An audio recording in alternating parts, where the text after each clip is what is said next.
Hallelujah. सबको jam से की मैं आशा करती हूँ कि आप सब लोग मसीह में ब्लेस होंगे और आने वाले समय में मसीह आपको ब्लेस रखेंगे। आइए हम मेरी भविष्यवाणी की पुस्तक में से आज के वचन को पढ़ते हैं जो हमें परमेश्वर के दास पास्टर अंकुर यूसुफ नरूला जी और परमेश्वर की दासी पास्टर सोनिया यूसुफ नरूला जी की ओर से दिया जाता है। आइए हम इस वचन को पढ़ने से पहले थोड़ी देर प्रार्थना में जाएं। धन्यवाद यीशु मेरे सामर्थ्य खुदा, इस वचन के लिए तेरा धन्यवाद करते हैं मेरे परमेश्वर। ये वचन हमारी जिंदगियों में 100 गुना फल लेके आए पिता। अंधकार की शक्ति पिता इन वचनों में से कुछ चुराने ना पाए पिता। जिन जिन लोगों तक तेरा ये वचन जाए पिता, तेरे लोग ब्लेस हो, उनके घराने ब्लेस हो पिता। तेरा ये वचन उनकी जिंदगियों में बिगेस्ट कार्य करे पिताजी। ये वचन सुनते हैं पिता, तेरे लोग बचाए जाए, उनके घराने बचाए जाए मेरे परमेश्वर। तेरा धन्यवाद करते हैं पिता। आगे के समय को तेरे हाथों में सौंपते हैं, दुआ मांगते हैं यीशु नासरी के नाम से, आमीन। आज का वचन, शैतान के बहकावे में मत आए। तब परखने वाले के पास आकर उसने कहा, यदि तू परमेश्वर का पुत्र है तो कह दे कि ये रोटियां पत्थर बन जाएं। मत्ती 4:3। मेरे प्रियो, जब हम इस वचन के बारे में पढ़ते हैं तो लिखा है कि प्रभु यीशु मसीह ने को 40 दिन रात उपवास रखने के बाद भूख लगी थी। तब शैतान यीशु मसीह की परखने के लिए आया ताकि वह भरमाया जाए। प्रभु यीशु मसीह ने उत्तर दिया, लिखा है मनुष्य केवल रोटी ही से नहीं परंतु हर एक वचन से जो परमेश्वर के मुंह से निकला है जीवित रहेगा।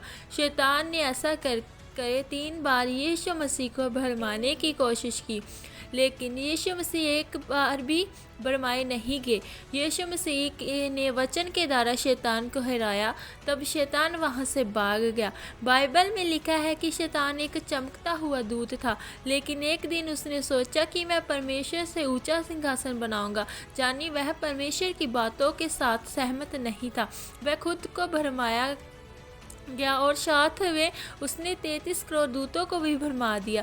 वह 33 करोड़ स्वर्गदूत रोज परमेश्वर को अपने सामने देखते थे, लेकिन वह शैतान के द्वारा भरमाए गए। क्योंकि शैतान के पास एक अभिषेक है जो आज भी लोगों के में काम करता है। अगर शैतान दूतों को भरमा सकता है तो आज जो व्यक्ति वचन नहीं पढ़ता वो क्यों ना भरमाया जाएगा।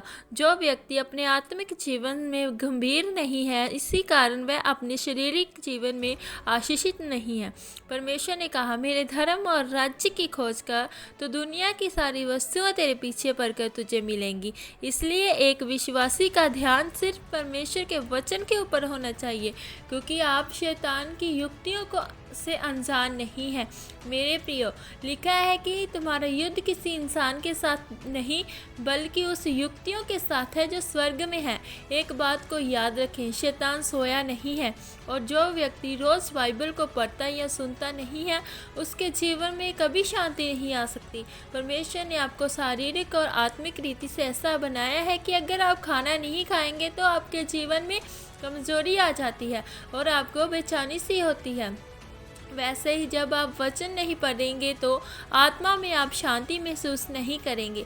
आज मैं आपको चुनौती देता हूँ कि अगर आपके जीवन में कोई भी दुख परेशानी है तो वचन को पढ़ना शुरू करें। तब आपका हल आपके पास होगा और आप गवाहियों के साथ खड़े होंगे। लेकिन आपको वचन को टोटके की तरह नहीं बल्कि परमेश्वर के साथ बातें करने के लिए पढ़ना है। शैतान आपकी कमजोरियों को जानता है, इसलिए वह तरह तरह के पापों में व विचार में आपको फंसाने की कोशिश करता है, और वो ही व्यक्ति भरमाया जाएगा जो परमेश्वर के वचनों को नहीं जानता। इसीलिए मेरे प्रियो, अगर आप अपने जीवन में आशीषों को रुकता हुआ नहीं देखना चाहते हैं तो आपको अपनी बुद्धि को वचनों में कसना होगा। शैतान के बहकावे में नहीं आना है, तब आप अपने जीवन में जीत प्राप्त करेंगे और आशीषों को पाएंगे, आमीन। अंगीकार, ये अंगीकार आपके द्वारा किया जाए। सर्वशक्तिमान परमेश्वर, मैं इस वचन के लिए आपका धन्यवाद करती हूँ। परमेश्वर, मैं आपसे अंगीकार करती हूँ कि मैं अपनी बुद्धि को वचनों से भरूंगा, अपने जीवन से पापों को त्याग कर शैतान से लड़कर जीत को प्राप्त करूंगा, ताकि मैं अपनी आशीषों को ले सकूं। प्रभु यीशु मसीह के नाम में आमीन। धन्यवाद यीशु मेरे सामर्थी खुदा, इस वचन के लिए तेरा धन्यवाद करते हैं पिता। ये वचन तेरे लोगों की ज़िंदगियों में 100 गुना फल लेके आए। वो समझे पिता कि तेरा ये वचन क्या कहता है। तेरा वचन कहता है कि शैतान के बहकावे में नहीं आना। प्रभु यीशु मसीह ने जैसे वचनों के द्वारा शैतान को हराया, अपनी परीक्षाओं में उसने जैसे शैतान को हराया, आप सब ने भी अपनी परीक्षाओं में शैतान को हराना है, शैतान को जीतने नहीं देना है। परमेश्वर के वचन में लिखा है कि जैसे परमेश्वर ने वचन के द्वारा अपने शैतान को हराया, आपने भी वैसे ही वचन के द्वारा शैतान को हराना है। हर एक वचन बाइबल में लिखा है, हर एक परेशानी के लिए बाइबल में वचन लिखा है। आपने शैतान को वचनों के साथ हराना है। आपकी लड़ाई शैतान के साथ है, आपकी लड़ाई कोई मांस और लहू के साथ नहीं, आपकी लड़ाई शैतान के साथ है। जिस तरह से परमेश्वर ने शैतान को हराया, आपने भी शैतान को हराना है। आमीन। इस वचन के लिए आपका धन्यवाद करते हैं परमेश्वर। तेरा वचन तेरे लोगों की ज़िंदगियों में कार्य कर मेरे सामर्थी खुदा। आगे के समय को तेरे हाथों में सौंपते हैं, दुआ मांगते हैं यीशु नासरी के नाम से, आमीन। हालेलुया।